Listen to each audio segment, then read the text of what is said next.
Hey guys, welcome to another episode here on the JDG podcast. This conversation is with Cristobal Chavez, 10th Planet Black Belt and owner of 10th Planet El Paso here in El Paso, Texas. We had a great conversation, but unfortunately, for the first time in my podcasting career, I ran into multiple technical difficulties. We had issues with the camera and then again with the audio. Unfortunately, toward the second half of the conversation, my mic does give out. So I felt like it was kind of a loss to put out the conversation. After editing it and trying to chop it up to make it, at least viewable, I felt like I didn't want to waste Chris's time. So I hope you guys do enjoy the conversation. My mic does give out on the second half of the conversation, but you will hear Chris still talk about the points that we were kind of hitting. So hopefully you get the gist of it. I want to thank Chris again for his time and hopefully have him again in the near future for a better conversation and I won't mess it up. I appreciate your guys' time and support. Enjoy.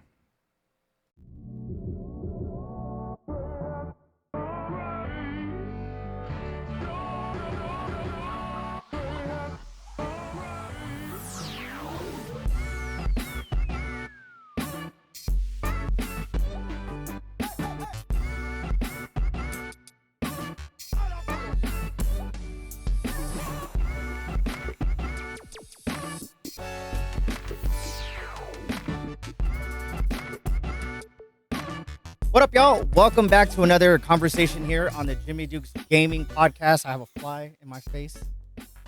But welcome to another episode. Today, I am very fortunate and appreciative of this gentleman's time, Mr. Cristobal. How you doing, Jimmy? What's up, Glad brother? you're here, man. No, man. Before we started recording, I was telling you, dude, you were on my hit list of people I wanted to talk to. I mean, the people that I've talked to, you were the last one of my top 5 that I felt like was going to be a good conversation. I felt like just your vibe and your energy of what I've known you is just like, and plus what you got going on is why I wanted to talk to you, man. Appreciate it, man. I'm honored. Hell yeah, man. So we're here at 10th Planet El Paso in beautiful El Paso, Texas. And we're here in one of their new facilities. You guys been here for about a year now? No, well, September, we moved here September, so a little under a year. Under a year, Can't yeah. believe it. Damn, I still Right. feel like we just moved here.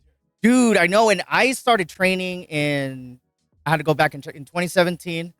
You know what I mean? At that time I was doing, I was at the UFC gym and I started watching Rogan and I fucking would see Eddie Bravo, and I just got so interested in the whole 10th Planet thing. And you guys were like down the street and I was like, I got to go down there. So I started training over here and man, it gave me a different perspective on life when it came to jiu-jitsu because I mean I wrestled, but we were That's kind right, you did wrestle, and then I remember you played hockey too. Yeah, I You played still play hockey. hockey. Yeah, every once in a while. It's like one of those things that I'll always do. I won't be doing it all the time, but I could put on Ice a pair of hockey skates. or with a rollerblade? I could play both. I mean, I'm better in roller, way better in roller, with wheels, with skates. Right, I yeah. know, but like technique wise, you skate different on the rollerblades. Oh yeah, because ice is a lot faster, and I don't have as much experience as I do as inline. But inline hockey, I've been playing like 25 years. So like I could put them on and be okay. I won't be the best, but I won't be the worst. You know what I mean? Like me, I did a mountain bike race, and I got second to last place.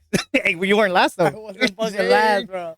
That's the best part. But the reason I want to come talk to you, man, is kind of talk about yourself and the gym history, man. I feel like a lot of people don't understand, or even the people that come here, man, all the different things that you've done to put yourself in the position to, have a great gym, have a great atmosphere. That was one of the biggest things when I started training under 10th is like everybody was so fucking nice.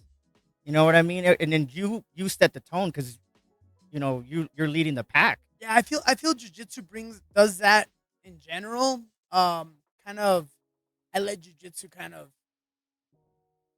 take its own toll on people, and sometimes we get people that are rough and tough and stuff like that, and I just encourage, kind of like the other people to, don't let yourself, it's kind of like the whole beat the bully thing. I'm against the whole stop bullying because it's never gonna stop. Yeah.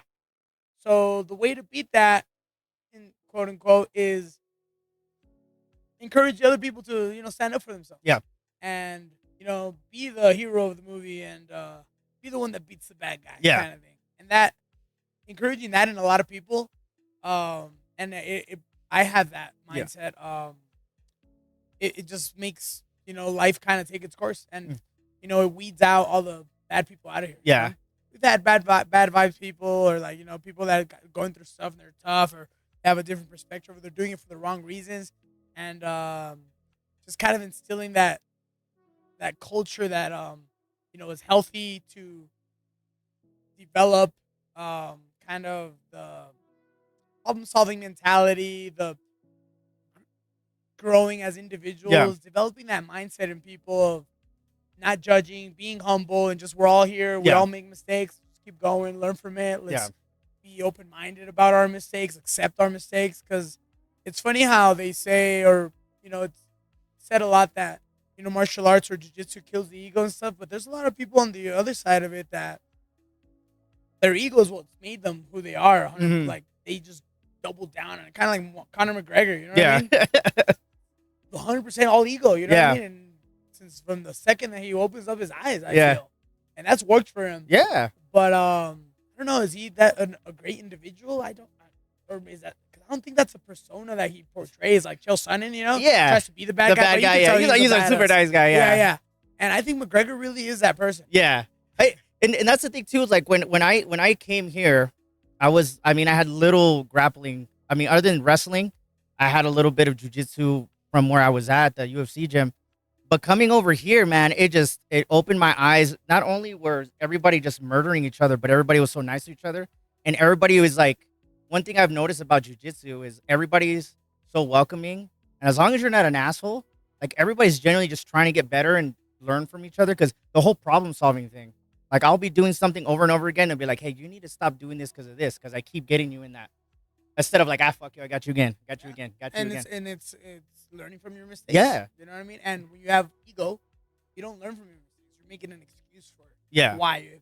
Listen, it's not your fault. You're not taking ownership or responsibility for your actions. Mm-hmm. And that's life in general. You know what I mean? Right. So jiu-jitsu develops Right. that mindset or that way, and you notice that not having that, you're not gonna get better, and Yeah. you're gonna keep getting your ass Dude. kicked. Oh So man. how do you? It's like damn. So you get to a point where you're like, how do I stop getting my ass kicked? Yeah. I'm trying so hard. Well, it's not about trying so hard. It's about learning from Yep. your mistakes to be able to try smarter. You know what I mean? And how did like that's a perfect segue. So how did your life lead to getting into jujitsu? Like, I mean, we're kind of just saying a little bit of shit before we started, and you're like, oh, I used to feel this way in certain ways, and then I think you said, Yeah, jujitsu changed me. So in what way did that do that? Yeah, so this is why I feel like jiu-jitsu I let jiu-jitsu be the educator, not much as me. I'm just kind of like the guide, you know what I mean? Maybe like a shaman of jiu-jitsu. But I just let jiu-jitsu do it because the reason why I got into jiu-jitsu is because I wanted to do MMA because I love fighting.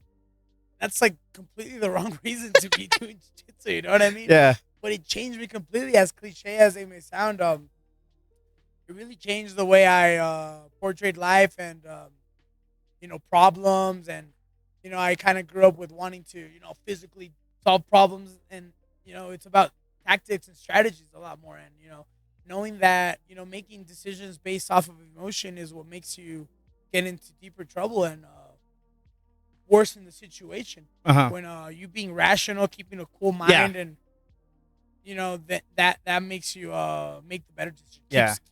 Gives you a clear mind. Yeah. To be able to look in the exit is that way, or that's the better route, not just out of frustration make decisions because you want a quick fix. Mm-hmm. And turns out that makes things worse. Yeah. It's crazy like that you say that, because I remember when I first started training, it was crazy. I started in 2017. I was watching fucking Bravo on fucking on Rogan, and then not even a month when I was at the gym, he was doing a seminar here. Oh shit! You know what I mean? So I was like, what the fuck? And at that time, man, I'm not the biggest guy, but at that time I was like weighing 172. I was a little chubby. I'm 5'3". I'm a small guy. You know what I mean? But at that time, I was like the heaviest in my life, dude. And then just going there twice a week and just learning and just getting my ass kicked in the atmosphere of everybody just like and willing to help and everything kind of changed my mindset of what you're talking about. I looked at things differently, like the problem solving, because I'm like, jujitsu, it's hard to explain unless you do jujitsu of how you look at things differently. And I think it's bettered my life for sure, hands down. Training, not so much that like I'm gonna kick somebody's ass or I'm losing weight, but just my mindset. It's helped me look at things differently, like problem solving. Yeah, being calm and focused and clear mind, open mind during the chaos, Yeah, throughout all the commotion and all that crap, you're just able to like stay yeah, zoned in, focus on certain things, focus on what's right, what's wrong. Okay, identify problems, remember the solutions, try it. If that's not works, you're gonna try a different solution. There's plenty of solutions to every problem. There's always gonna be problems. You know what I mean? There's always gonna be things that are new that like, oh shit, I've never faced this problem. Like sometimes you think you know everything, and yeah, then bam, oh, what the yeah, heck is this? yeah, And you should be curious for that yeah, too. You know? yeah. So one thing that I recently came to mind, and I even wrote it on the board for a while I was up there. There's a fine line between determined and stubborn, and knowing what when you're on the wrong side of it is and cut your losses. Uh huh. Because determined, you know, sometimes there's an obstacle, there's a problem, and you're like, nah, nothing's gonna stop me, kind of thing, and I'm gonna keep going. But then you got to know when that obstacle is making things worse, and now the obstacle is probably gonna fall on you. Yeah, you're kind of beating thing. your head into the And, wall. and then you're like, you know what? I'm now being stubborn. I'm Yeah, not being determined. I need to be able to identify that, and then look for a different route. yeah, Find another way to go about that. yeah. What's it called? So with I know you were kind of saying it like you started doing jujitsu because you wanted to fight. So did you start fighting? Were you doing like boxing or kickboxing first, and then jujitsu, or like how did you get into each discipline? No, they were 10th Planet here in El Paso had jiu-jitsu and Muay Thai at the same time with our Muay Thai coach here, Manny Varela. And I pretty much started at the same time. I just did a lot more jiu-jitsu. Uh huh. Oh, not a lot. Yeah, probably like 4-5 times a week. And then Muay Thai would only do it twice a week. But also, there's a lot more jiu-jitsu tournaments than Muay Thai fights and kickboxing fights. And you can do jiu-jitsu tournaments all the time.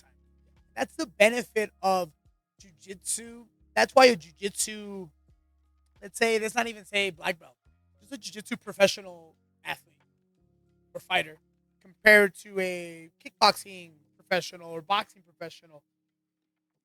The personality, the ego is way different because in jiu-jitsu, you always know who is better than who. Yeah.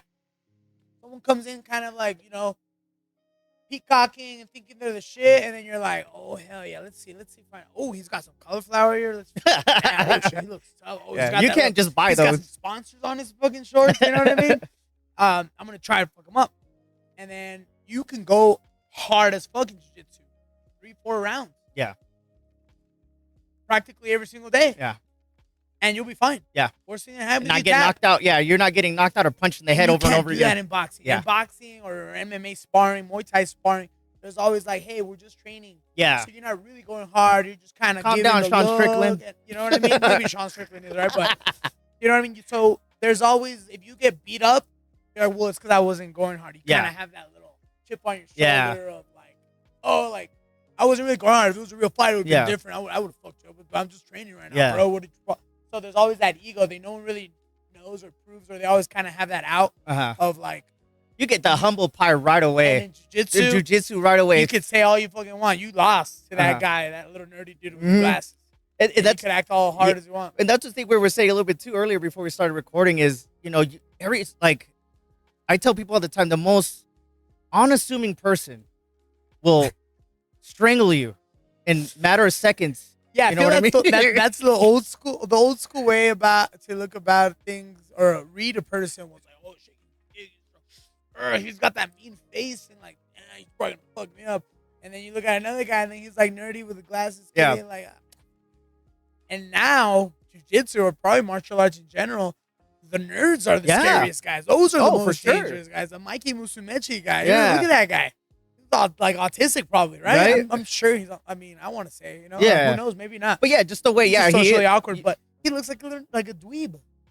Eating pasta too, you know what I mean? Eating pasta and pizza all day with a 6-pack and shit, murdering people. And he's dangerous, bro. He kills people. You know? Yeah, man. And then you have other big old meathead, bodybuilder guys, and those look scary and you know what I mean. So you get to learn things about people. You get to read people. You learn how to read vibes and just kind of like notice that a lot of times the people that are acting mean and hard, that's actually just a shield to scare people away from having to deal with them and thinking that that's a cover up for actually their vulnerable people on the inside. You know know what I mean? Yeah. And the humble person that's like Yeah. nice and stuff like that. That guy doesn't have anything to improve. Yeah. He's probably because he proves it a lot. He knows he can and he Yeah. needs to, and he doesn't have to Yeah. do that to avoid. You know what I Mhm. mean? Like the all bark, no no bite bite kinda kind thing. of thing. Yeah, and I feel like with jujitsu, that's like a perfect thing because not that I'm a world beater, but sometimes like my little ass could do okay against bigger guys. You know what I mean? They're like smushing me or whatever, but Yeah. I can get away and do little things and just tire them out. Like we're going 10-minute rounds. You're gonna be fucking me up for 8 minutes. But the last 2 minutes when you're gassed, my Probably little the ass is other gonna way be around. I'm gonna be fucking trying. you up for 4 minutes. You And know then what I they mean? start slowing down. Yeah. And that's what I love about jujitsu, just like the calmness. Like obviously I love working out like this. I can't lift weights or run on a treadmill anywhere. So I go roll around for 2 days out of the week for 2 hours and I get a good little sweat in, and then when I want to go compete, I go in a little bit more and I'm more focusing. But it just the way my mindset because of training has changed my mind. So that's my leads to my second question is, how has it changed your life? You talked about you were training jujitsu and then you're doing Muay Thai. And then after a while, since you started doing it, like, did your state of mind start changing the way you perceived everybody and yourself and the way you carry yourself because of jujitsu? Well, yeah, because of jiu-jitsu, definitely had a determined, problem-solving mind. But also, I was young, so I was a dreamer. I wanted to live a life, get into the UFC. I wanted to, get as far as I could. I wanted to travel and stuff. And then I started fighting a lot and becoming a pro fighter and getting, clubs that would sponsor me and just kind of living that very, very low-level celebrity life, I guess you could say. I was never a celebrity, but some people knew me, and then like I was like the famous person that just fought, and then main event at this card, and then I was at that club sponsored and didn't have to pay anything, So I felt cool for a while, and I love that, and that drove me. Everyone has to find reasons to get driven to do Yeah. goals, but it's setting goals that I've noticed now is most important thing. You have a goal, and whether you reach it or not, you are a better person when you go for, like, when you try out. Let's use a tournament as an example, and this is why I tell people to try to get people to compete as often as possible. Like, it doesn't matter if you're trying to be the UFC champion of the world or Abu Dhabi champion, the black belt. Just go out there and compete. Even if you're like, I'm just doing this for fun, get in shape. Yeah, well, then go out and compete. It's going to be a lot more fun, and you're going to be in better shape because now you have to make a certain weight. Now, every time you're here at practice, you have more of a purpose. So finding a purpose in the things that you do drives you with more than anything, and it pushes you past all those obstacles and all the things that try to hold you back. So having those purposes of, oh, shit, I got to fight. I'm going to fight over here now. I'm going to do this now. I got to make weight. I have the sponsors now that, they put their logo on me, and then now they're promoting me like, damn, I better be ready, and I better do this. So that you get good at being put under pressure, and on a more one-dimensional way in a jiu-jitsu match, when you're under pressure, you learn to use that pressure to your advantage. If someone's pushing, you're pulling, you're getting redirecting, and then putting them off balance, and then you start doing that with on a social level, so you start feeling pressure and you start using that pressure to your advantage to drive you to do more, and you just evolve as a human. And that's why I tell people all the time, like it's hard to explain the way. I'm sure there's other sports that can relate to that to a certain extent and whatever, right? I'm sure everyone has to find their own. It doesn't have to be. It doesn't have to be jujitsu, right? Jiu-jitsu worked for me, yes. And also jiu-jitsu, there's nothing going to be as intense as jiu-jitsu, but also as safe to that level of intensity. Yeah, there's injuries and stuff, but football will be intense, but you can't do that all the time. Yeah, boxing, sparring all the time, that's intense as fuck, and there's learning, opportunities and like life lessons there. But you can't be bothering, you're gonna be all dumb. You know what I mean? Yeah, because you can get choked out 20 times in a session, but you're not gonna go brain dead. Exactly. You know what I mean? And I feel like if you hear sometimes, public speakers and stuff, and who is it? It's some guy that, did 4 tours in Iraq and this and that guy's humble, he's wise. Why? Because he lived through some tough shit. His mind was through some hardcore, high intense situations. And I feel we somehow developed that same sort of mindset, but in a healthy kind of. I tell people this is like a matrix. Yeah. At the end of the day, we go to war. Literally, our mind does not know to differentiate whether this is the game that we're almost dying in or not. You're starting getting choked. Your body thinks that it's dying. Yeah. For real, and you're like, I you're going through those emotions, and like instead of going crazy, you got to stay cool to be able to get out of that choke and this and that, and find the angle, and then trust the pressure, trust the technique, trust your technique, and then, you know what I mean, and be analyzing, the angles and how your arteries are, Yeah. while someone's trying to Yeah. strangle, grown ass man is trying to strangle your you. ass. And you go through those moments, and you're like, damn. Yeah. Afterwards, being able to go through that, looking at it as a movie, like go through that, defend, get out, come back on top. Now you're like, oh, now you're like, all right, here goes. Now it's my turn, bro. You killed me, kind of thing. Like now I'm gonna get my own, and then going and winning, that sense of satisfaction, Right. feeling like Braveheart kind of thing. I just recently saw Yeah. Braveheart, so Yeah. I was like, yeah, freedom. Freedom. Yeah. So I feel like that mindset and that DNA that we got in us is starting to develop, and now society has kind of killed all that. Yeah. Because we get everything so easily now, Yeah. and all those.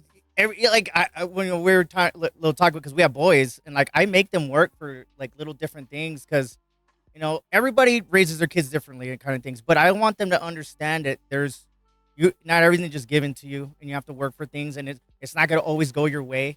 And that's how I always apply jiu-jitsu. Like I feel like I might be in the best shape of my life at the time, and I'm going hard against everybody, and the next day I'm just getting murdered by everybody. I'm like, I just did good yesterday, and that doesn't matter. But if you get stuck in that, And you're like, what is life? Yeah. You know what I mean? You're driving home with the radio off. dude, the other What day I is got choked. life? Like I put the Wow. gi on again. We started doing Who gi. am I? I got choked like 5 times in a row with a collar choke, 5 times in a row, and I was like, instead of getting upset, I was like, all right, what do I need to do? Why does this keep happening? Why does this keep happening to me? Right? Instead I of like, love doing that to people, catching them with Yeah. the same exact move like a few times in a row. Now it's a goal. yeah, And then you hear him be like, again? And Yeah. I'm like, yeah, well, that's what you and, I'm trying- and help yes, me help again. you. Yeah, I'm like, bro, Help I'm me not help going to you. stop. Do something else. What? Learn how to defend this. What do you mean do something else? I tell people that. So I'm like, when people tell you do something else, do something different, keep doing it until they get stop. Yeah, Yeah, keep doing it until now you have to do something else because Yeah. you're defending it. that's funny. But you talked about leading up to why you're doing jujitsu, and then how it's changed your life. When was the point in your life where like you started coaching and mentoring, and then how did the whole coaching thing come into aspect? Were you coaching and then the business came along, or like kind of explain that? I always wanted to be my own boss. I didn't hate every job that I did. I just hated the management and how they would belittle people, even if it wasn't me. Just see them belittle other people and just kind of Because they can. because of their ego, just because they have a freaking small dick. You know what I mean, kind of thing. Or they got shit going on in their house, And and they're then you want to come and feel better by pushing on this guy just because he's like. It doesn't mean you're not better than them. You just have a different position, and that's also not the way to make people Yeah. develop. You Yeah. know what I mean, or be Why would- profitable. yeah, exactly. I hate my boss. Kind of like now that everybody thinks you're an asshole, you think they're gonna do better? No, they're Exactly. gonna work less, and then Yes. they're gonna try to fuck you when you're not looking. Every time Yep. you're not looking, because they don't give a shit about the Yeah, job yep. now. So like I hated that so much. So I never wanted to be an employee. And I also would see my parents with their jobs, how my dad was a manufacturing engineer, and my mom was a teacher. And I saw how much they loved their thing, and as time went by, like how they kind of started to like their passion They for lost. it was gone. You know what I mean? They were losing it more and more and it wasn't because they were like, oh, tired. It was Yeah. because they had bad management or Yeah. just people. So I always knew I wanted to be my own boss. And then the opportunity came about that 10th Planet would have shut down if I didn't step in to crazy. take over. And I was just so much like 10th Planet. I was so 10th Planet, and 10th Planet was so in me, and I didn't have any other. I started from day one. The day 10th Planet opened, I was his first student, and I was so into what 10th Planet was, and I understood it, and I lived it, that I was like, I'm not gonna let 10th Planet die. Like, Nice. no. And I was like, what am I gonna do? I'm gonna go train at this other school? Like I'm 10th Planet. Like, hell no. Like, now I'm gonna go just switch teams and put Yeah. on another rash card. I'm like, Yeah. I'm not gonna wear some other team. I'm not gonna rep another team. Uh-huh. This is who I am, and this is me. And so I took leadership. I took it up. I kind of used it as an excuse, as just destiny, maybe. Yeah.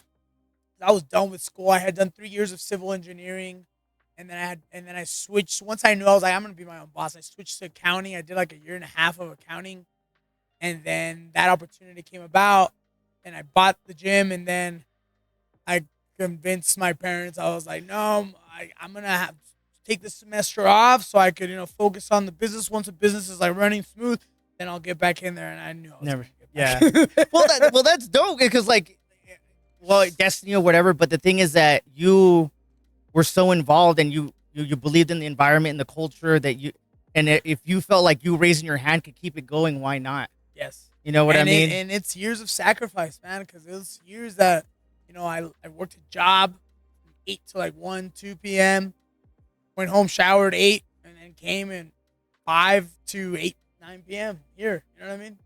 Well, at the other spot we're Yeah, at. yeah, yeah. And it was years of me just pretty much working to have a gym for everyone to train at. Dude. And that's like the most unselfish because a lot of people don't understand that. And this is why I have a lot of respect. And we were talking about Justin a little bit before too. Is like you guys willingly did that knowing that it might have not been a good look for yourself. But the fact that you were looking at everybody as a whole and everything that could be, and you were willing to take the sacrifice and the time. A lot of people don't respect that or understand that. Like, you don't understand 10th Planet would not be here if Cristobal didn't take the time and, have to put himself in jeopardy with his parents and family and work and whatever to keep this shit going. Yeah. But you were the perfect person to do it. I guess It's so, so man. crazy. I guess so. I wouldn't recommend this to anybody to go about it the way I did. I definitely want everyone to be their own boss and like be their own owners of their own business, or like have their jiu-jitsu guys get to a point where they have their own school. Definitely want that, but not at as a purple belt, take over and start teaching. I was already teaching like the kids and like the beginners class and stuff. Yeah. But I went from being the peer, everyone's peer, to their coach. Yeah. A lot of people left because that, understandable, Yeah, right? yeah. Like, that. Why am I learning from this guy? Like, maybe I were shoulder to shoulder learning from that other guy. Yeah. And now he's the one on that side teaching me. Like, Yeah. I get it. So I had to start from zero, from fresh. Yeah. And And the people that stuck around for a reason, and you've built the culture and the gym culture and the environment. Like I said, and when I was training, I was always in and out because I was working at the time and I was traveling a lot. And I always felt like I was missing out all the fucking time I couldn't go, man, when I was out of town, because I love the environment. I love the fact that you would push people in the right way. You would take the time to know people and their goals and what they were trying to do. And you would always encourage, I remember you would always encourage the competing. Because I was like, I think like 3 or 4 months in, you're all, Jimmy, go to Albuquerque. I was like, bro, I just started. Go to Albuquerque. Fuck it. yeah, And I was do like, it. and I did. And I'm glad I did. You know what I mean? Like, and you exactly what you said is like, just go. Just go and see and feel it out. And that itched it even more for me. Like, yes. I lost, at that point, when I went to Albuquerque, I went from 172 to 145. And then like in the span of like 6 months of training. Because you signed up for the tournament. It's because after the 3 months and you're like, all right, it's going to be this time. I was like, oh shit, well, what are the weight classes? And I was like, my little ass is weighing like 150 or 160 right now. There's no way I'm going to be. So like I started. You found a way. Exactly. But it gave me a goal, and you just, just giving me that push in the right way. Cause it's not like you were like, going to set me up for failure. Right. You felt like you were good enough to compete. You're not saying that you're going to go in there and maul everybody. Just, you're going to be good enough as to go long in as there. you're able to go and kind of like try to implement your style, your goal, you're competitive, you're giving everything you got, win or lose, you're gonna come back a different person, Yes. leveled up and hungry Yep. for more. The For sure. only thing that might hold you back, and this is what I tell everyone, the only thing that might discourage you is if you get injured, and that Yeah. happens too. And like, damn, that's god damn it. And I went to the doctor, and then the doctor's always gonna be, no, you gotta take 8 months Yeah. off. Don't go back to jiu-jitsu. That's Yeah. what the doctor told me. It's like, God, fucking doctor. Yeah. Well, yeah. If you never want to get injured again, then just stay in a bubble. Yeah. Don't do anything. in Yeah, your no life. shit. But that's the only thing that holds people back. But going out there and competing, winning or losing, man, Yeah. even little kids too. Yeah. Even little kids. I love it. Like I'm glad that I went up there and I went, and then after that I did the desert twice here, and then I did another Naga, and then like I was like, okay, like I was doing all right. I mean, the best I ever did was third place everywhere I went. I never won, but I felt like I was doing okay. Like I was winning a match Hell or yeah. two each Dude. time. You know what I mean? I was like against somebody I had no idea about, and I was able to implement my game and defend against their game. because that's like one of the best things I like about competing is that you don't know that person, especially if you go out of town. So like, let's see what. It's poker, bro. Yeah, it has dude. poker in there too because, and that's what I do, man. I never wrestled a day in my life, and I go out there wrestling stance, and I'm changing levels, and they're like, "Damn, look how I wrestled and shit, fuck that," and they pull guard, and I'm like, "Ah." Exactly You what I probably want was you to taking me down, but right? now I'm just passing now, and that's good. It gives you that other tactics. You know, there's Yeah. technique, and then there's tactics. Yeah. And you got to learn both. Yeah. So that leads me to, you're talking about, running the gym at the situation and being the level that you were. Talk about the uniqueness of the whole 10th line system because a lot of people don't understand that it's like its own system in its own way. Like the terminology, the a lot of the way you guys the training was a lot different than like it might be like a traditional jiu-jitsu gym. So talking about the uniqueness if we go of back it. to what 10th Planet is, it's under Eddie Bravo, and Eddie Bravo came up with a very unique influence in his jiu-jitsu career because his instructor is John Jacques Machado, and he has, I don't know what it's called, he has something with his hand that doesn't have like a full hand. So, and he would do gi. So he could never grip collars and all that stuff. So he had to develop kind of like some Greco-Roman stuff, overhooks, underhooks. And that's what Eddie learned. And from there, he was like, well, I don't even need the gi. You know what I mean? Like, so that game implemented well for no gi. I think he saw all the jiu-jitsu gi guys getting their ass kicked in MMA. And he logically was like, it's because of the gi. You have bad habits. Like, that doesn't happen in MMA. So what do you? 80% of everything that you do in gi, you can't do it in the no gi or in MMA. Mm-hmm. So why are you practicing that or depending on that? So that's why he decided to do no gi. Like, that's the more pure form. And if you think about it, that is the more pure form of what jiu-jitsu is. Why do you have to use what they're wearing to fuck them up? You know what I mean? You're fighting the person, not what they're wearing. Yeah. You know what I mean? Why do you like? And I get it. You know, in the streets, shit. Yeah. I'll grab people by the shirt and stuff. Yeah, I get that. But in the sport and like in the purity of like the martial art, jiu-jitsu is no gi. Yeah. You know what I mean? It's choky, like Greco-Roman. When Greco-Roman wrestling first started, that's the first sport to ever exist. They were doing naked. Yeah. You know what I mean?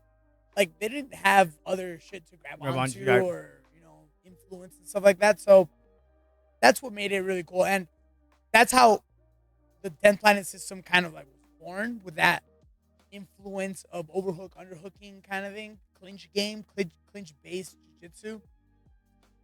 And then his personal touch to it, he started developing rubber guard.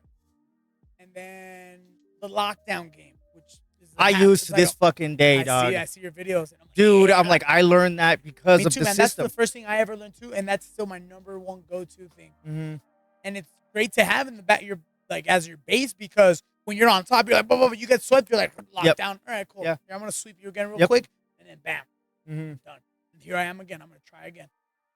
So there's some specific positioning and moves that is very 10th Planet specific that I don't want to say only 10th Planet does, but it's 10th Planet known, and a lot of schools, since it's known for 10th Planet, they don't do that. Yeah. So it's like rubber guard, lockdown, truck game, which is like that modified back control twister. I went to Kamoy's seminar when he was here. I was like, what the fuck? Because I've known of the truck, and you would teach it here, but the way he does it and implements it, I was like, just mind blown of how much that goes in. Yeah, what goes into that, and like not everybody's doing that kind of shit, right? So it's always like I've always liked the uniqueness of. And that's what I tell people. I'm like, we do all the traditional jiu-jitsu stuff, but then we also do our stuff, and then we're at an advantage because we put reps into it, and we're doing it to people here at the gym that know it and know the defense and know the counters to it, and we're still able to do it. And then when we go against someone at the tournament, they're at a disadvantage because they don't have reps doing it, and they're trying to improvise on the fly, while we know exactly what the habits of reactions are by their average person. Mm-hmm. Like I usually, when I grab the leg here, they're gonna end up doing this usually, and then that's when you take baseball back control, and that's when and yeah, you'll notice when they're like, oh, this guy's never done, like leg locks. Yeah. The old school way of looking at leg locks was like, don't do leg locks until you're a higher belt because it's dangerous. I'm like, yeah, I get that, But sadly, not everyone lives by those principles. Yeah. And you get white belts from day one. They're doing leg Yep. locks. And that's all they know. And now here they are leg locking purple belts from other schools because that's all they know. Not because Mhm. they're better grapplers, but that's all they know. So that's what they go for. All legs in one basket. That's all Mhm. they got. And you aren't working leg locks. You know what I mean? Yeah. So you have to work everything. And you see people and you'll feel it when you go for a leg lock and then you feel them and Yeah. you're like, oh, this guy doesn't do leg Mhm. locks. You know what I mean? Because they're like, and Yeah, then yeah. you feel them kind of like, Yeah. Because it's so, I mean, especially if you're a fish out of water, anytime like somebody starts grabbing my leg, like when I was training here, I was like, getting like little by little into it, like the blue belts and the purple belts start grabbing for legs. I'm not trying to kill you, but you got to start being aware of it. That was one thing that I always remember people always saying, like, oh, that 10th planet, that's all they do is leg shit. I'm like, well, I mean, it's part of the sport.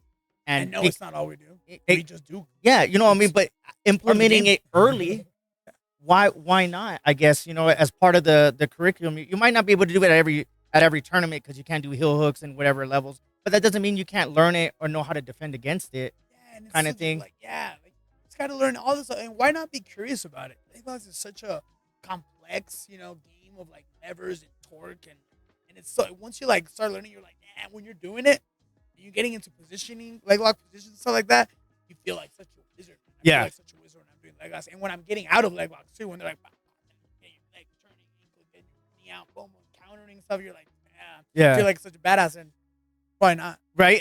But I feel that way. Yeah, but that's the thing that I like about when you were talking about the no gi and the gi.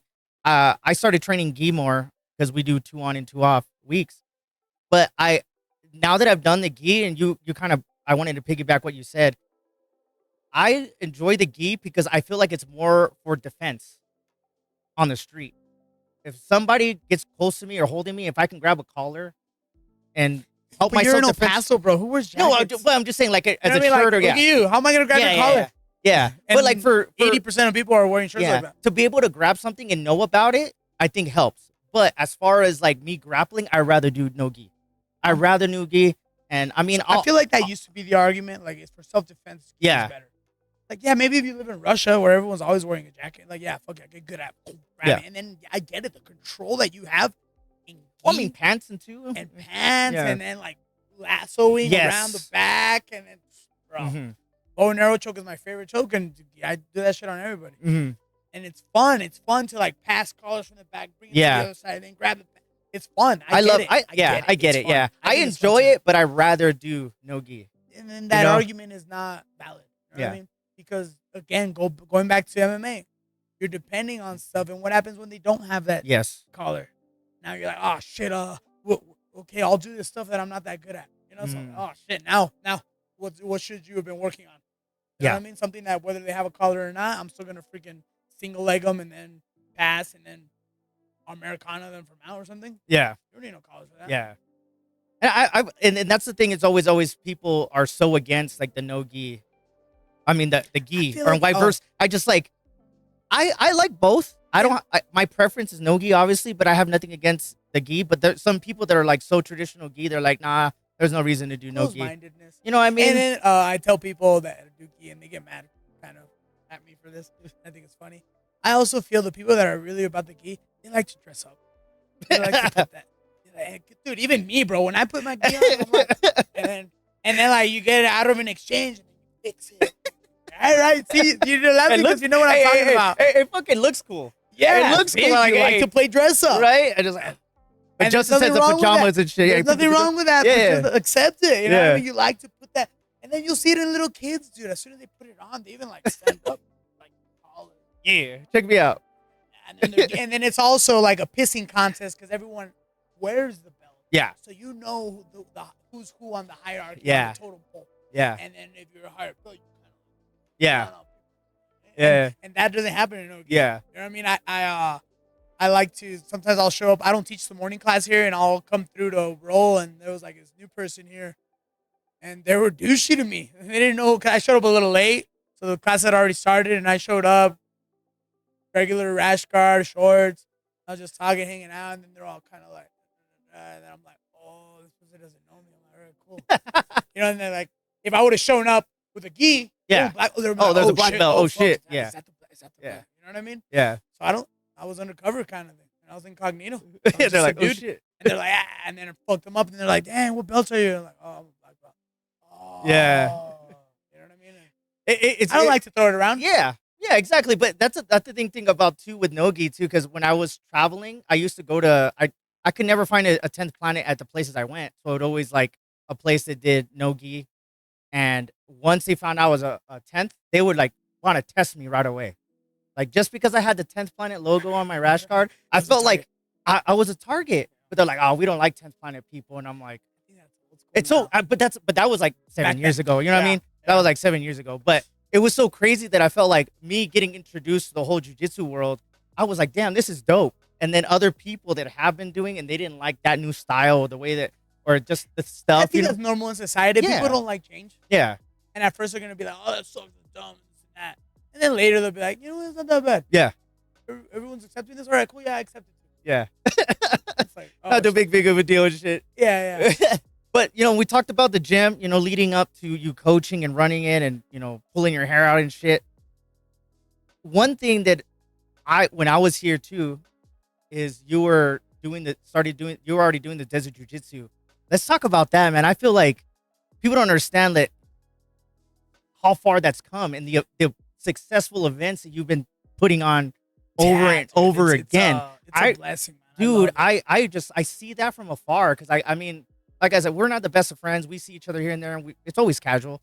But I've always seen like, God damn, Chris is fucking tearing it up. I love Thanks. seeing you win, dude. Like you doing this and you doing the events and the kids and the pro. Dude, I'm like, dude, that is fucking badass because like that's like another project that you started and it's flourishing on its own, man. So talk about how that all started and how it's been lately. And it's for the passion, right? And we were talking about that before we started recording. Like when you do things for the passion, people gravitate to that and they notice it. That you're not doing it for the money, you're not doing it for the clout or how they say or for the fit. I'm just doing it because I love it and I feel everyone in the world needs to do jiu-jitsu. I feel it should be a course in school. Yeah. You know what I mean? Like instead of P, like there should be P, but there should also be jiu-jitsu. Yeah. It just changes people so much. And then I saw how El Paso has a lot of potential. We have that as a city. We have that Mexican bloodline kind of thing where we have good boxers here too. And why? Because we're fighters. We got that Mexican bloodline that we live out here in the middle of nowhere desert. It's hot as fuck, and we got some huevos, But we would always lose because of lack of experience. Geographically, Dallas has Houston, San Antonio, like all the big cities. LA has San Diego. Yeah. You know what I mean? They all got Phoenix, got Tucson. Like they all got big cities around each other. And that's such a benefit. So they have tournaments all the time, and that's where the experience comes. That's where the growth comes. That's where the development comes as technique, as a person, as a community. You know what I mean? So I'm like, we need that. We need a lot more of that here. So I'm like, I need to start doing this. I was already working for a few years under Rose Gracie doing reffing for Gracie Nationals and Gracie Worlds over in California. And so I knew, and her and Javi, people don't know this, her and Javi are the ones that started the submissions only movement. Her and her former husband, Javier Vasquez, he's a black belt also, and it's such a great instructor. The rules used to be a little bit different. It was submissions only, 15-minute rounds. And if nobody won at the end, it was a stalemate. Nobody won. Yeah. But there was some flaws in the way bracketing worked where sometimes it was a 4-man bracket and both matches nobody won. So then nobody won the whole bracket. You know what I mean? It was weird. And then the finals was no time limit, which is cool. But logistically speaking. Yeah. Dude, I remember reffing Masters Division white belts gi. Oh my God, dude. And then the finals. They didn't know. They barely even knew what an armbar was. Oh, just holding each other down with the death grips. And then it's like 30 minutes in. My back is killing me. And then you see like you're seeing the worst level of jiu-jitsu in your life. And then you're trying to help them. Like, come on, bro. Just tap or something. Run the 30 minutes. And you can tell they want out also, but they're not. Yeah. It's funny. But anyway, so at those tournaments, Eddie was all about that. Right away, he jumped on that rule set. He's like, this is the better rule set for sure. So it was a 10th planet festival. It was pretty much called Gracie Nationals, Gracie Worlds, but it was a 10th Planet tournament pretty much because all the 10 planets were there. And then Eddie was like, you know what, we need to fix this, and he kind of he modified it, and then he made it the EBI rules, right? The Eddie Bravo Invitational, which is it's kind of like the next level to it. And some people don't like the EBI overtime rounds because it's not fair that I lose a rear naked choke in overtime when during the match he never really earned that position on me. Why do I? I get it. Yeah. There's flaws to it too, I guess, in a sense. There's not going to be a perfect rule set. Mm-hmm.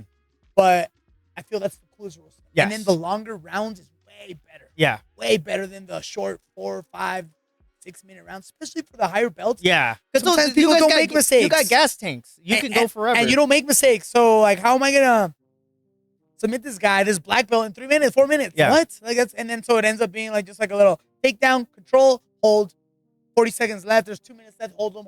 Kind of like acne on belly, circle a little bit, maybe mount, bump down, game over. The crowd didn't like it. Yeah. You know what I mean?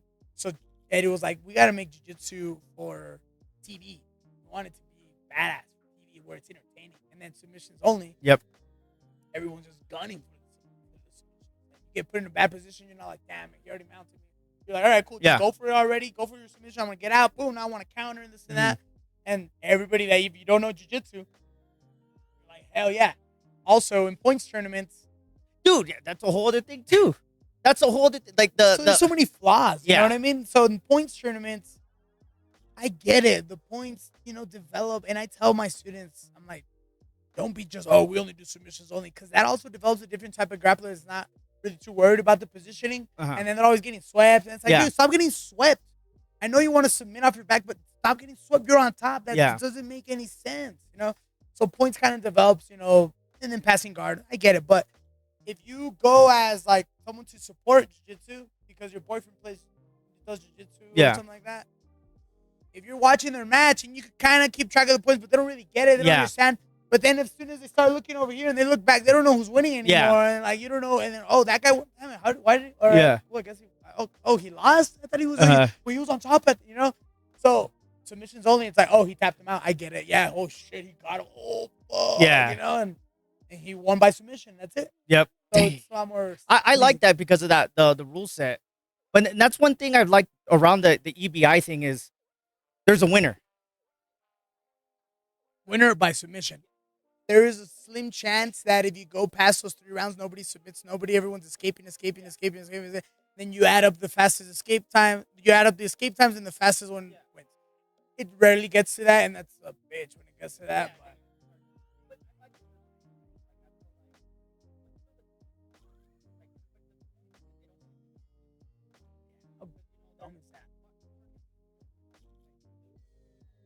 And they want to like Mayweather the win. You know what I mean? Just win by points. Go. That's what everyone loves. That's what's happening to boxing. People go out there and just like, shoulder roll, shoulder throw, punch, win a round. Okay, cool. Win another round. Okay, I'm up by rounds. Okay, I'm just gonna coast, and then they win. They're all just sweaty a little bit. When back in the day, people loved boxing because they were going for the kill. Everybody likes that. And why not be that gladiator, that warrior? So I started doing the tournaments to follow, Eddie's vision of bettering jiu-jitsu, and I feel it did. I feel that rule set, brought a lot cooler of a game to watch and to play.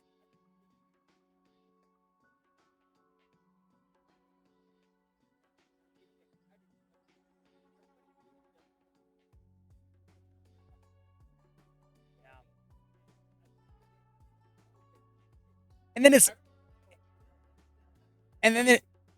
it's longer rounds. 10 minutes, hell yeah. Instead of going and freaking doing 4-minute rounds and then you lose and that's it, you're out. You freaking went and paid $85 for 4 minutes and losing. You know what I mean? And you lost by points because the guy took you down. The guy was a wrestler.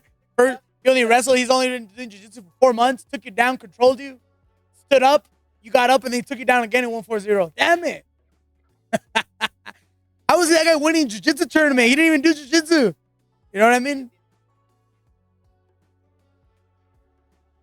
I don't know how many yet, but it's been, I think so. I think a little bit more. It's been, for sure more because I've been doing it for like about 9 years now.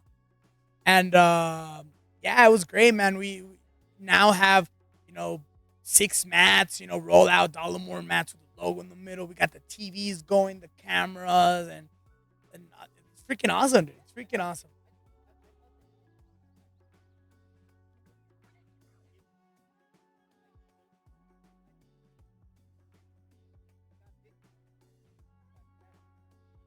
And I feel that that develops the whole community. El Paso as a community, I wanna say that I had some influence in all of El Paso as a city growing, because now other schools have students that, oh, I want to compete. When's the next tournament? Instead of back in the day being, oh, it's in 4 months in Albuquerque. You got to drive 4 hours, get a hotel, and then to figure out if you like jiu-jitsu or not, or you want to compete.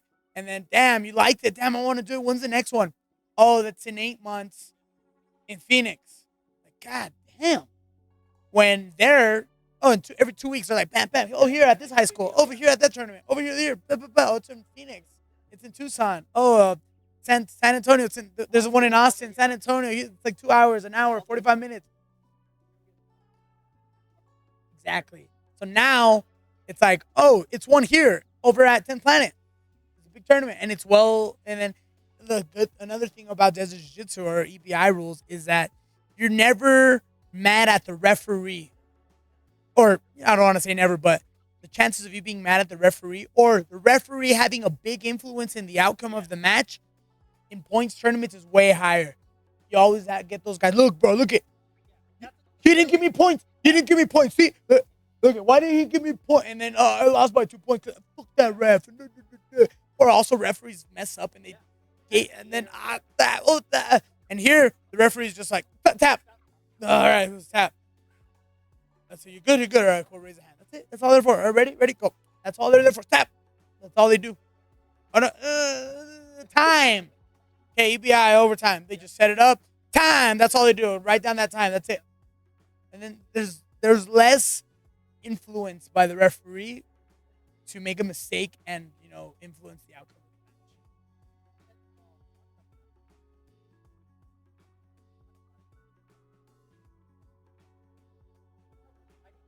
Oh, we've done a few of those.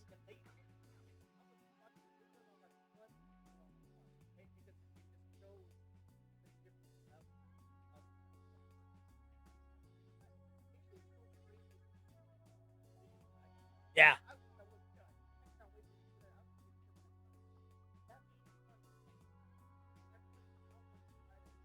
So we added a like a different dimension to competitiveness in jiu-jitsu when it's not just a one versus one match, it's 3v3s. So kind of like back in the day, I think it was Mortal Kombat.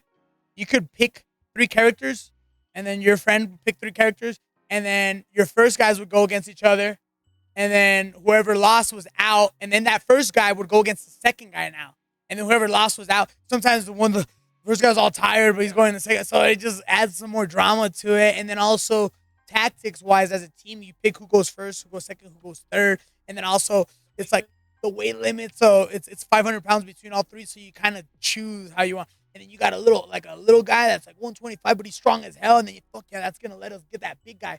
So are we gonna put that big guy first, try to take that guy? But what if they put that guy and just stall out our? Because if nobody submits, you're both out. So that could be a part of the tactic also, where it's like, dude, just stall him out, and then that way this guy will go against that guy, and you know what I mean. So it adds more drama. And then when there's 5v5s too, we've done 3v3, so we could do more teams.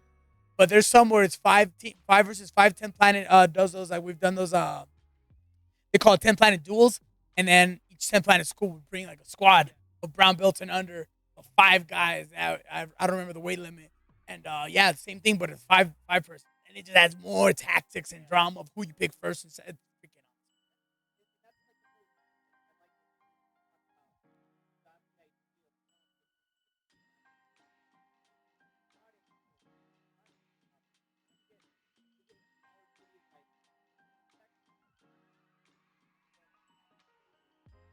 Albuquerque too. So yeah, these guys from Chihuahua came recently.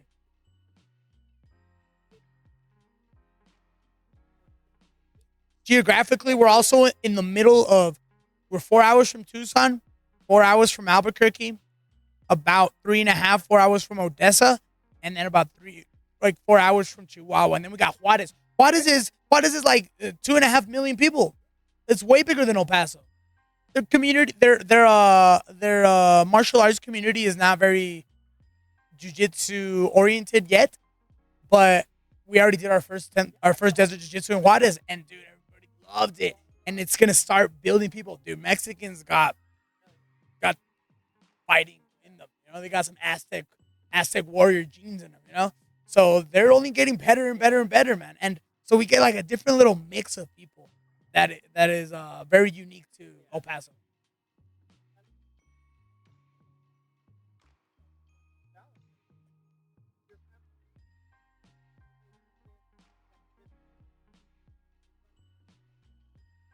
I get help, man. I got a team of guys that already helped me with Desert Jiu Jitsu that are I know they're not gonna let me down kind of thing. That I already know who's gonna be ref. Hey, can you Guano? Can you JB Young Buck? And they're like, yeah. They're always down because they see what they're good that they're doing it for, and then I pay everyone well for that, and then for the gym also we got a good group of people that before I was a one man show, man, and that was tough. That was tough because I used to have another job, teach kids, teach adults, be training for fight, conditioning somewhere else, boxing somewhere else, training fighters, managing fighters, getting them fights, getting myself fights. You know what I mean? Like so many things, and then at the same time running the gym, the bookkeeping, the billing, the paying all the bills here, the making sure everyone's paying. I would be like, I always catch myself like, how many like I paid, and then I have to go and check. And I'm like, what am I doing, man? I can't do this. I'm like, and then one of my really good friends, Barn Cat from 10th Planet, I forget it. It's here in Texas. He's like, I didn't work too hard. I didn't work so hard to do jujitsu for a living to not do jujitsu for a living. Ever since he said that, I say that. I repeat that so much, and I'm like, that's so true. So I was finally the gym growing, but then 80% of everything that I did with the business was the other stuff. The marketing, the pictures, the sales, the answering calls, the bill, the computer, the accounting. I'm like, God. And then I teach class. And then when I'm teaching class, I was all exhausted for everything. I'm like, I don't want to do that. I want to just teach. And then kind of worked out. I started getting people to help me do this, to do the fundamentals class, to do the morning class, to do the conditioning, to do the kickboxing, to do the bookkeeping, to do the front desk, to do all that stuff. And then it was all people that came up watching me, you know what I mean? And being a part of it, and then being like, you know what, I want to be a part of this forever kind of thing. Let me contribute something. And why were they doing it? They weren't doing it because they needed a job. They're doing it because they want to help. And now they're getting paid for it, and they're like, yeah, like free money almost. Yeah.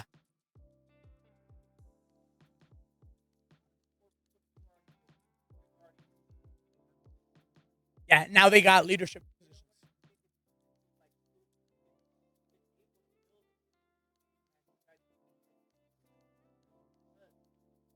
Yeah. And we,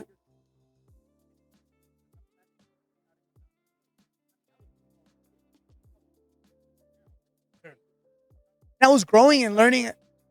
I compared it to a saying or a quote that I heard once, and this is about parenting, but it's very similar. It's I'll make the correlation afterwards. We did not know that when our parents were watching us grow up, we were watching our parents grow up.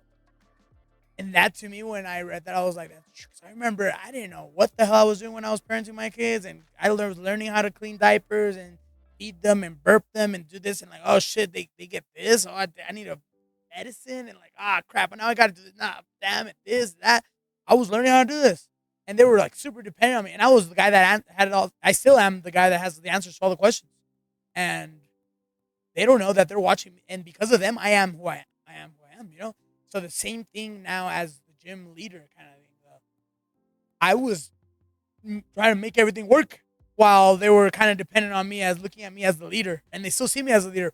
And now they're taking leadership positions where now they see I have to be a different type of leader. Kind of thing like supervise on this kind of thing and trust people and making sure that they know that I'm trusting them, and also I've done all those positions, so I know what it takes, and I know what they're gonna go through, and I know where they're gonna struggle, and I know, you know what I mean. So it's really cool to watch people develop into being that also.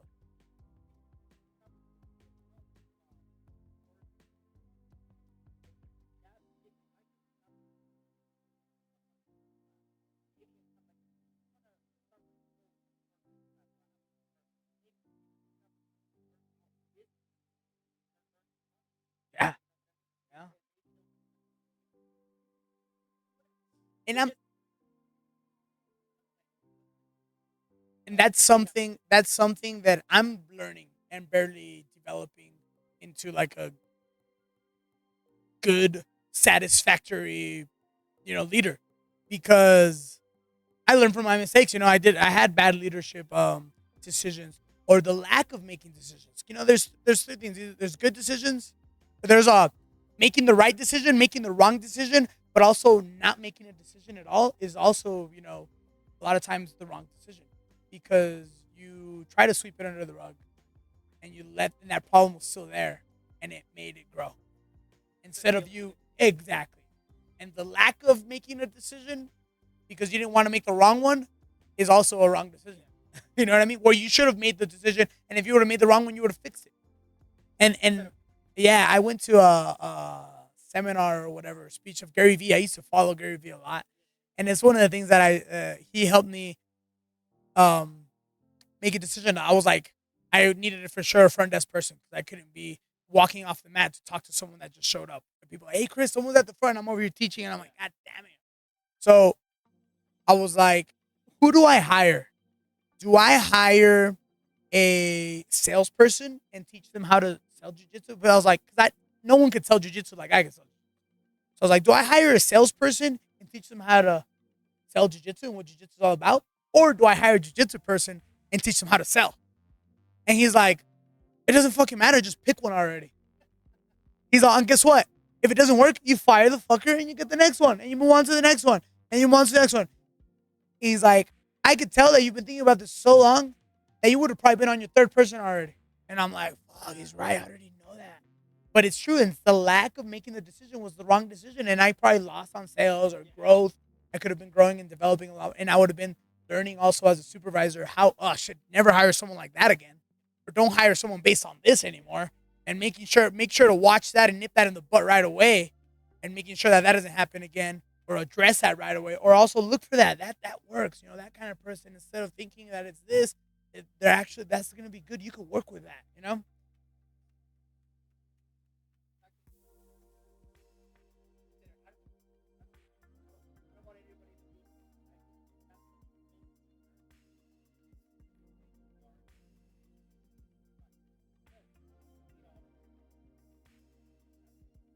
Yes. And learning that you did make, like being humble to know, fuck, I'm an idiot. I fucked up. And a lot of people can't do that, bro. Like, just apologizing. Simple as that. One of my kids, I have twin boys. One of them, it's hard for him to apologize. He's 6 years old and he already has like an ego. He can't apologize. I'm like, dude. And he's like, I'm like, it was an accident, bro. You accidentally hit your brother. Just say sorry, man, and he'll make him feel better. You can't. It's so hilarious to me on these. I'm like, tell him. No. Tell him. Tell him sorry, dude. It's an accident. We all make mistakes, dude. Sorry. Ugh, he leaves all pissed. And then that's what we all need to learn, to accept when we make mistakes and learn from it, And once you start accepting it, like, damn, I should have done this. And be like, I try to take blame for everything wrong, accountability and blame for everything that happens here. Even if I wasn't directly involved with that, what could I have done to have avoided that situation from happening? Maybe a week ago I should have talked to that person about that because I knew that was going to happen. I should have seen that a long time ago. Duh. You know what I mean? That kind of stuff.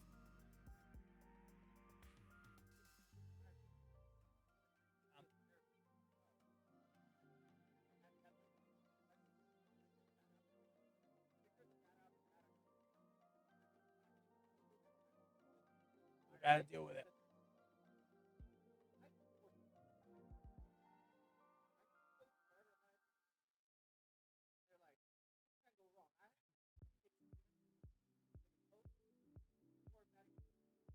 Yeah, you're lucky.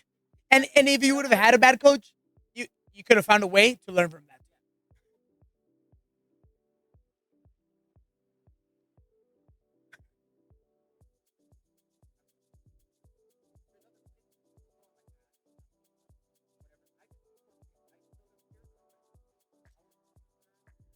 See, and that's why I have a no long term contract. I have an open contract. I have a contract, but it's open contract, meaning you could cancel and leave whenever the hell you want.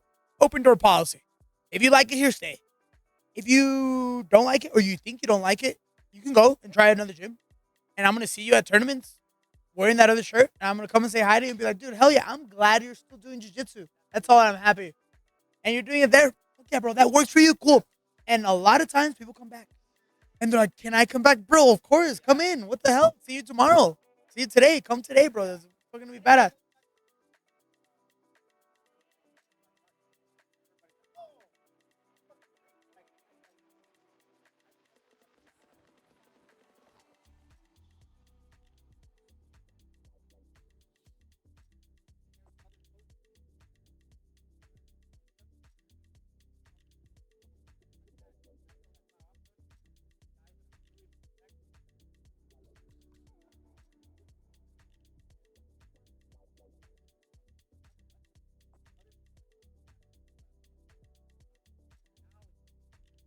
Yeah.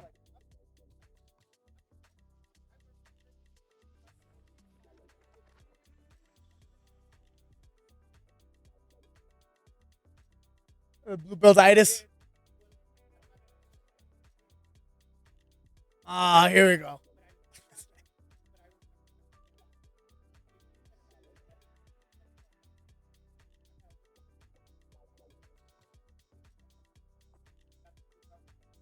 And you had a good reason, but that's what I tell people too. It's not that, oh, that reason is not good enough to quit or to not come to practice. You're gonna have good reasons. Cause I had a student that he would be gone for a while and then he'd show up and I'm like, bro, where you been? And then he'd give me that spill and I'm like, bro, he always had like this phenomenal like damn, dude, I'm wow. Like everyone has this stuff going on. And regardless of your reason, you still didn't come to practice. You still didn't get better.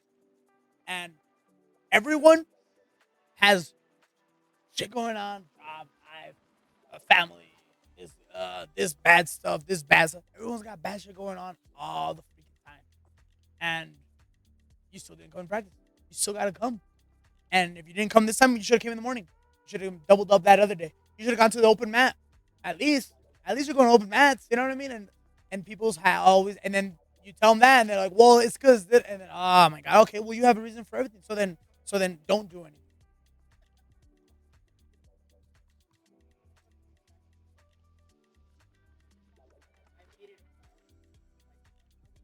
You can make time.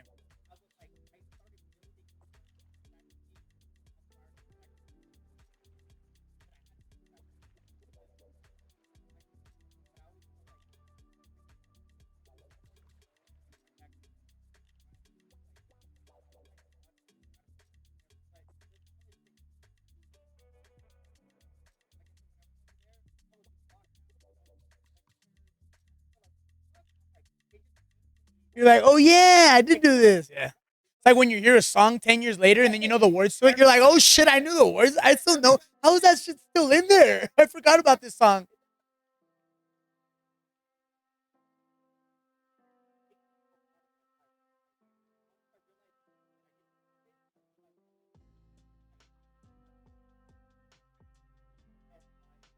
So people need to see that too. There's a therapy to it too. You know what I mean? Not even just on a physical. Going out for a run is therapeutic. You go into a state of meditation when you run. Going and lifting weights, it's therapy. Everyone has a source. You have to put your body through physical stress often to even on a chemical, physiological level because you're pumping blood with full of oxygen to your head just simply because of that. Whether you have the life lessons, whether you're learning techniques and patterns that you have to now remember so your memory is getting good and you're not going to get dementia as early. Whether other than that, on a other level, you're at least getting oxygen pumped to your brain faster, and then you're putting energy output, and then you're getting out of stuff, and then afterwards, I'm like, I say this often, the most humble group of people to talk to is a group of guys after work, after open mat, after a 10 minute, you know what I mean? That 10 rounds Fridays. You're just so like, you're just like, your mind is so clear. You're so peaceful. You're like, yeah. So it's like sometimes you gotta, I gotta go work out.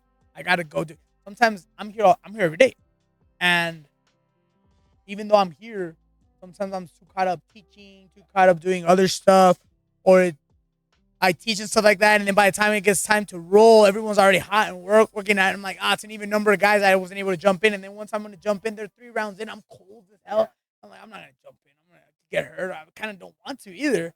So I don't roll. And then sometimes it'll take 3 days of rolling. And then I'm just kind of like going about my day like, oh. And I'm like, what's wrong? And I don't know. And then finally rolling, I'm like, this is me. There I am. There I am.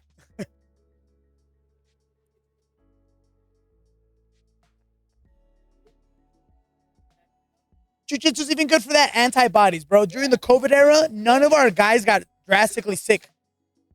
Everybody was like, I got COVID. Oh, shit, are you all right? Yeah, no, I guess I don't feel anything. I just don't. All I knew is because I couldn't taste my food. All right, I'll see you in a few days. All right, cool.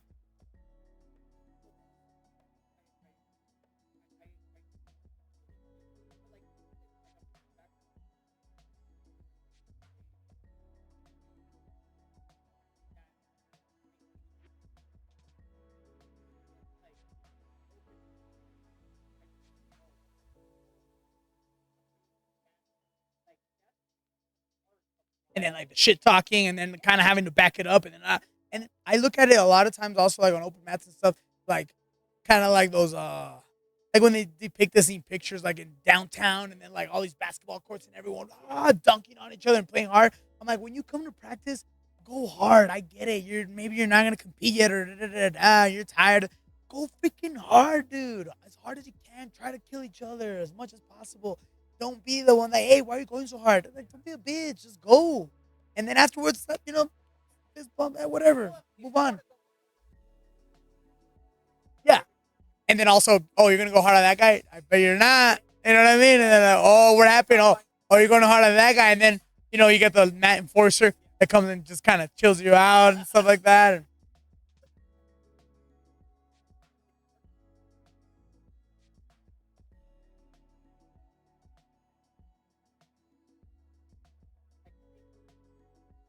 And it's hard to get them in the door because they're like, I don't want to go that. They think you're gonna go like this MMA fighter the first round and get fucked up really bad, and they're like, fuck that. They don't want to get hurt, and also they don't want to get their ego checked. Yeah, yeah.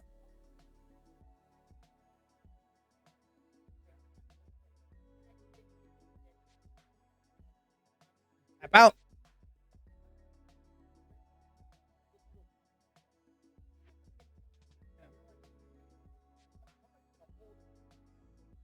No, those guys don't last. They have been guys like that, but they don't last because they get fucked up, and then also they get kicked out, and no one likes them. Like, all right, motherfucker. Yeah, yeah.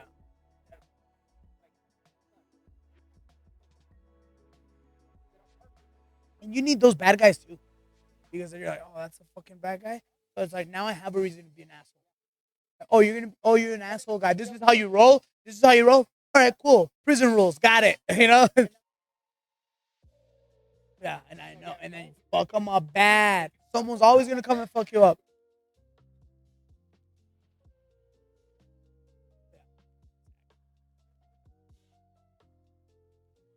Yeah, and that's life at the end of the day. Karma, some sort of like mat jujitsu karma. It's always gonna come back and fuck you up. Yeah, yeah. Oh, you're gonna fuck up someone's knee? Guess what? It's gonna happen to you one day.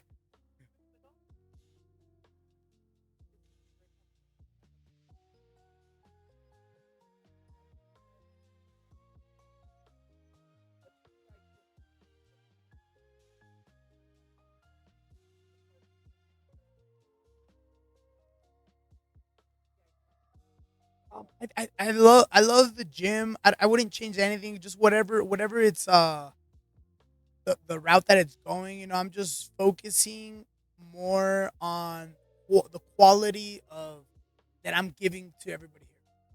Now, everything else is kind of running smoothly now. Everything's getting paid for. Everyone's comfortable with that. So now I want to focus on the quality of like everything. I don't want 100 new members. You know what I mean? I don't care. And before it used to be like, oh god damn, we need more. And, like that guy's quitting and stuff. Now it's like quit. Okay, dang, that sucks. Why, man? Like, don't. What's going on? You're right. Like, why does little Timmy want to quit? Oh, he doesn't like it anymore. Wait. Does he not like it anymore, or he just doesn't like losing? And why is he losing? Is he losing because he's not paying attention and messing around all the time, and now he wants to run from his problems? And if that's it, you as a parent have to kind of like make sure. Yeah. And then I notice, and I'm like, damn, this guy's good, giving opportunities, and people want to come, and I'm cool with that. I want to grow the tournaments more. I feel like I said, I have not reached um the frequency that I want here in El Paso for all of us. You know what I mean? My school for it to grow needs the other gyms to be badasses too, so we could fuck each other up at the tournaments. Or else my gym wouldn't be this big if it wasn't for the tournaments. Because now we all have a goal, we have a purpose every time we're practicing. Hey, and I tell the kids, I'm like, hey, remember that kid that now once I get kids to compete, remember that kid that beat you, and right now, guess what he's doing? He's training. And what do? You're over here talking to little Miguelito over here and doing this and messing around. Well, guess what? That fool's training harder. He wants to kick your butt again. Do you really care, or do you want to cry again, or you know what I mean? Like that kind of stuff. And then they're like, oh crap. And healthy rivalries, we need that. My son has a little boy. Where is he from? I think he's from Bushido. I was sure. I can't remember. Um, And the first match they went, it was a war, and he beat Chris. And then the second time, Chris beat him. I think they've gone like 2-3 times, and they've gone back and forth. And then every time one loses, you could tell that they were like they'll cry when they lose, and because they're like, and I love that, bro. I love it. I'm like, yes, like, dude. And then I'll be in there like Coach Carter kind of thing, like, no, dude, you gotta make sure you're coming back.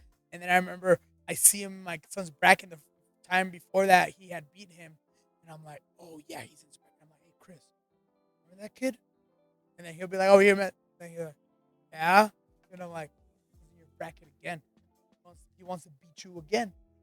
You're going to let that happen? And he's just kind of like, and I'm like, ooh, inside, I'm like, yeah. And then there he was, bro, already in the zone. And this time he came and won. And then inside, I'm like, yeah. And then afterward, to the parents, I'm like, please keep him in there. We need this. I'm like, we need this. This guy's better now. Mine better. I'm like, please, like, good job, little kid, Mike. I think his name was Mike Davila. I think that's his kid's name. I'm like, good job, dude. You did great. This and that. We need that, bro. We need that rivalry. It develops character in so many ways, bro. I'm now at a point that I've been teaching for so long where I have guys come back. I used to teach them when they were 5 years old, and they're in college now. And they come back like that. Hey, what's up, coach? And I'm like, oh, shit. That's when I know I'm getting old. I do this. This is when I noticed I was getting old for the first time. I'm like, what? I remember when you were... And then I was like, oh, I just did that? Because I remember being a little kid when people would tell me, bro, I remember when you were this tall, this, that. The little hand thing. I remember you were this now. And I'm like, wow. And I have an influence, and they'll invite me, hey, I'm doing this. Can you come to my signing of this and that? And I'm like, yeah, like, I feel like I had some influence in their development as a character, as a fighter, as a person, as an adult, as a man, in so many ways. It's freaking awesome.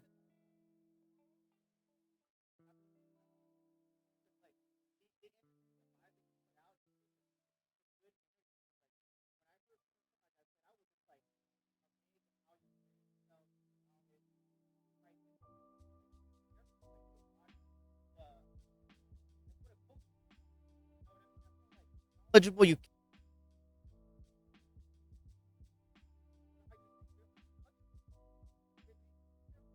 Yeah, now we got like, damn, that school's good, huh? Fuck, we gotta freaking, bro, that time, they're not gonna beat us again. What the hell they come? You know what I mean? I tell people that just to pump them up at the tournament at Desert Jiu-Jitsu. I'm like, hey, at the end of the day, that's our mats. You guys help me set them up. You guys come in, and then this other team's gonna come to our tournament and beat us up. You know what I mean? And then whether it's true or not, like at least that gives them a little. Oh, come on, bro! I try to find all the tools to give people like knowledge and like mental boosts.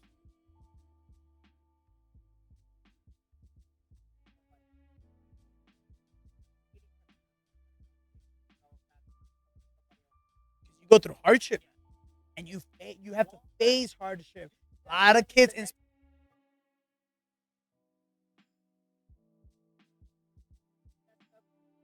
and then also you feel it. Soccer, you lose, and you're like, oh man, just because there's a number, or like, damn it, I was just defense though.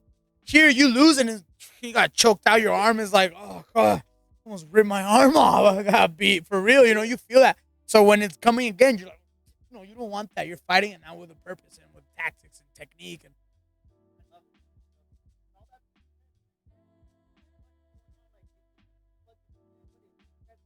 so come check out our new location. We're at 10854 Pelicano Drive. We're just like 2 minutes from our past location off of Lee Trevino. It's great. We have open mats every Sunday at 12. Open to the public, open to everyone. Come check it out. We have a section for bags and stuff like that. But you want to spar, MMA, boxing, whatever, you can do that too. Um, what else? The Desert Jiu Jitsu. The next Desert Jiu Jitsu is going to be here in town, here in El Paso. It's going to be the big one at Pebble Hills High School. It's the Texas Championships, September. When was it? September 7th, September 14th, September 14th here in town. That's the next one. It's gonna be big. I'm looking. I might add like a black belt bracket, black belt super fights, something. So I want to get some sponsors in to put some money in there to make it interesting for them, and hopefully we get some black belt matches around because we got some good black belts now. Before back in the day, there was like one black belt in El Paso. Now I don't know how many there are. We got five here at our gym, 5, 6, and other gyms have a lot too, So there's a lot. We're growing a lot, man, and we got some tech. We got some good technical fighters.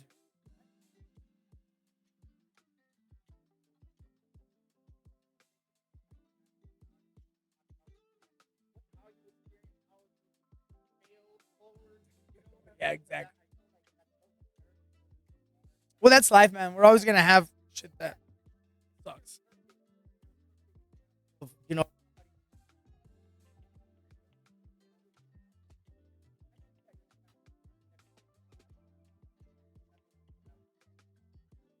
Appreciate it, Jimmy.